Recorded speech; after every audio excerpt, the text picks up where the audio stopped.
Hey, Yan-chan. We're trying to rehearse for a play, but the lead actress isn't here. Would you mind filling in for her? Come on, it'll be fun. It's a play about a serial killer. Okay, I'll help. Yay! Come with me, Yan-chan.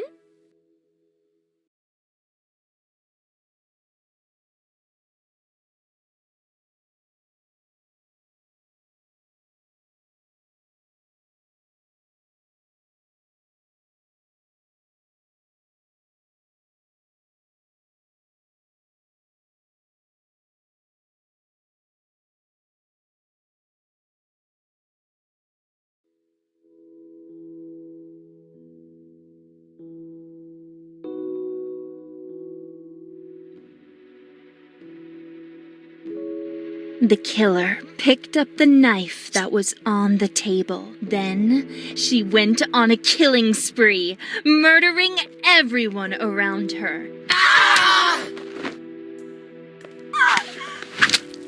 With each kill, she lost more and more of her sanity, and her attacks became more brutal and savage.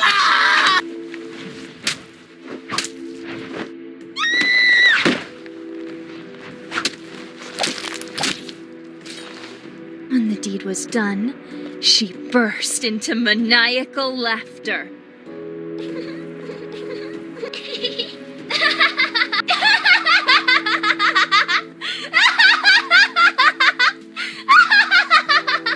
Now that she had calmed down, she was able to proceed to the next phase of her plan.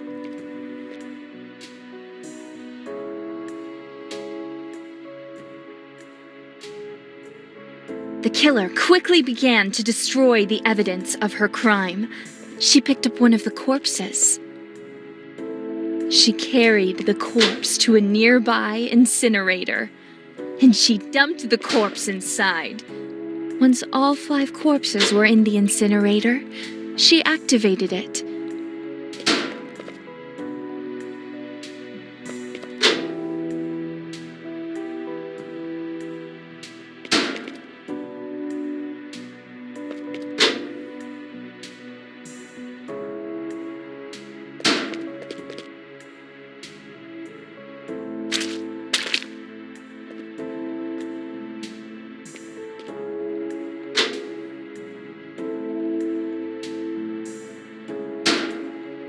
Corpses incinerated, she prepared to clean up the rest of the evidence.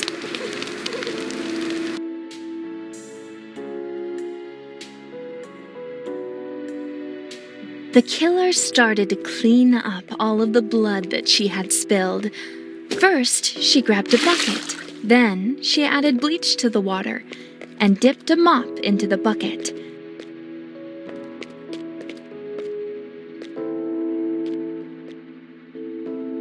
After that, she mopped up every last drop of blood on the ground.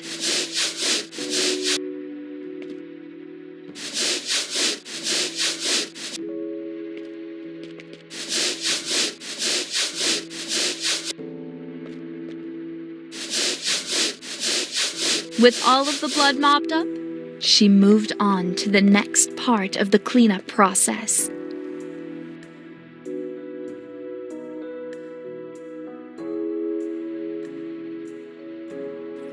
The killer quickly ran to the shower building to clean herself up. She opened up her locker. Then she took a shower and washed the blood from her body.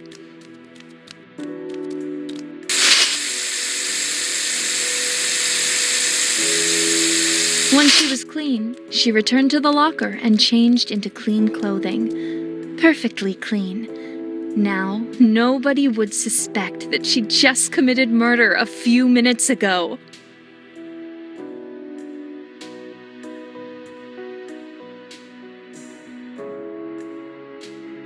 The killer carried the murder weapon to a drinking fountain and used water to wash the blood away. Then, she picked up the clothes that she had worn during her killing spree. She brought the blood-stained clothing to a washing machine, tossed it inside, and activated it, wiping away the last piece of evidence that could crime. Just thought of something. Instead of cleaning the evidence, she could have just dumped it into the incinerator along with the corpses, you know? Well, guess it works either way.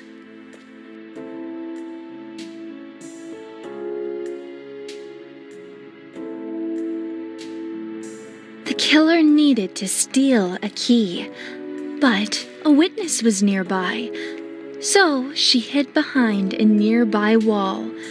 Once she was hidden from view, she performed a creepy giggle. The witness, confused and unsettled by this unexpected sound, began to investigate the noise. With the key in hand, the killer was able to proceed to the next phase of her master plan.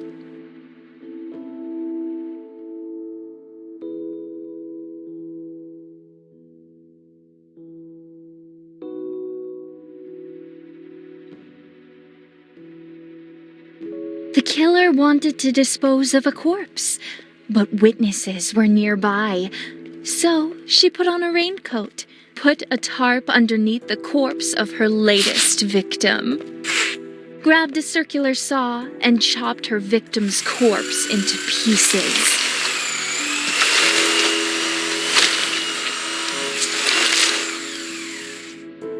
She removed the raincoat, dismembered body parts into the incinerator, and activated it.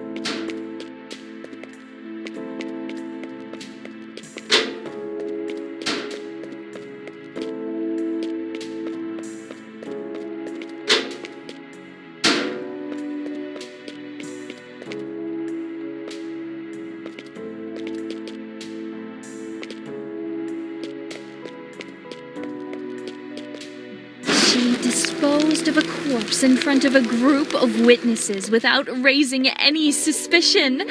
Excellent.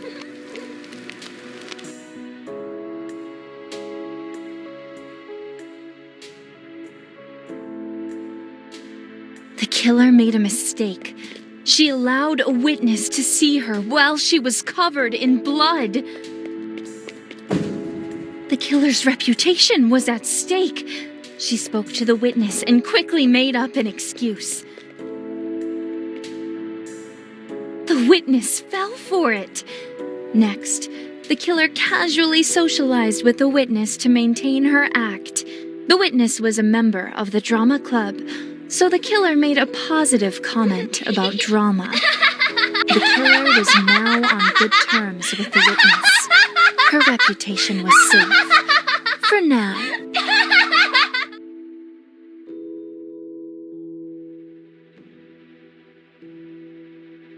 The killer researched her victims thoroughly before killing them.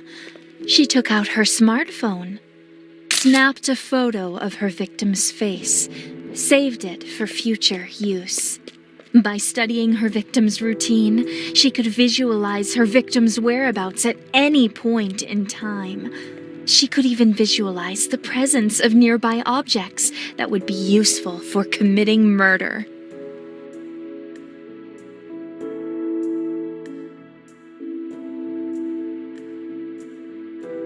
The killer grabbed a syringe and a tranquilizer.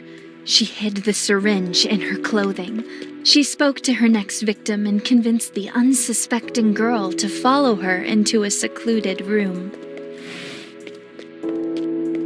She closed the door behind her, took out the syringe, and stabbed the girl from behind.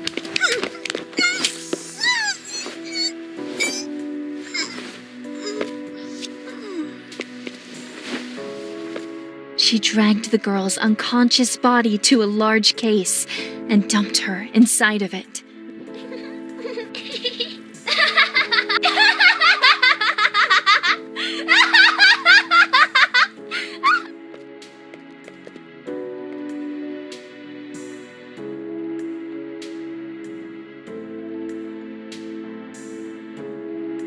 She left the area and returned after midnight to collect the body of her victim, with no witnesses.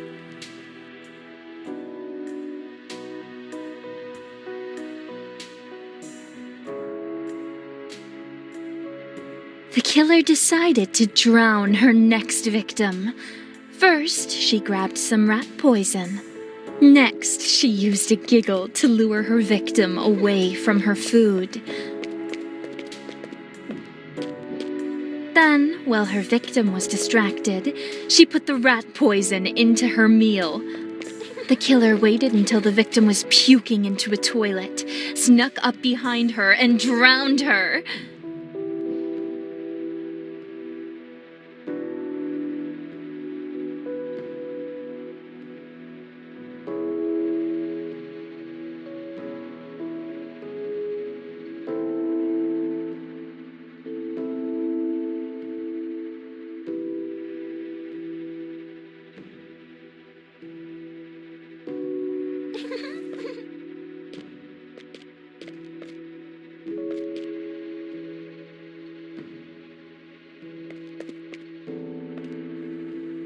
Hey, what are you...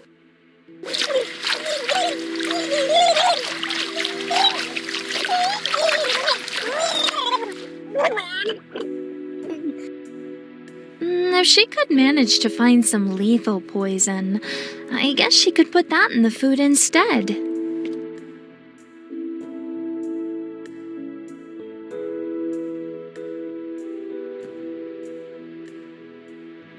The killer planned to murder her next victim with electricity. The first step was grabbing a bucket. She filled the bucket up with water and dumped the water on the ground at her victim's feet. Then she picked up a car battery and threw it into the puddle of water.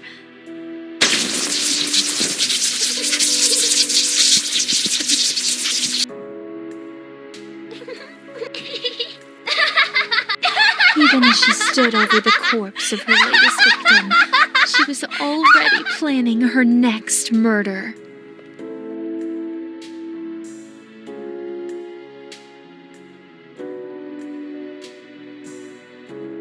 As the killer continued to take lives, she encountered different types of victims. Most of her victims were easy to take down. But some of them fought back. Some victims would fight tooth and nail against the killer, attempting to disarm and apprehend her.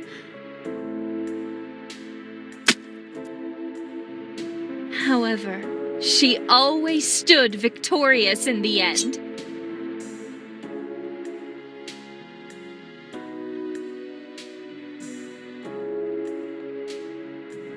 She prepared to build a tripwire trap. She grabbed a knife, a spool of thread, and masking tape. Her next victim would die by fire. She grabbed a canister of gasoline and poured it into a bucket. She poured the gasoline into a water cooler and set up the trap.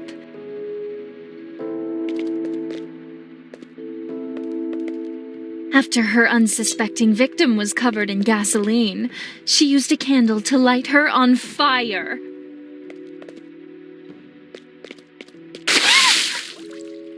What is this? It smells like gasoline.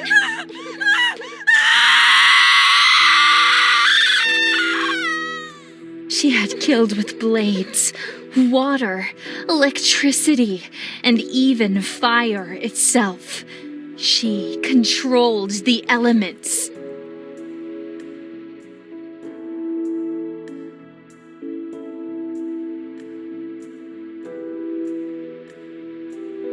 Today, she would eliminate her target and dispose of all evidence without being spotted even once.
Mission accomplished.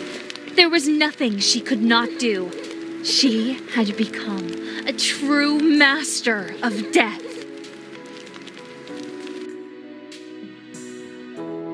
Thanks for your help, Yan-chan.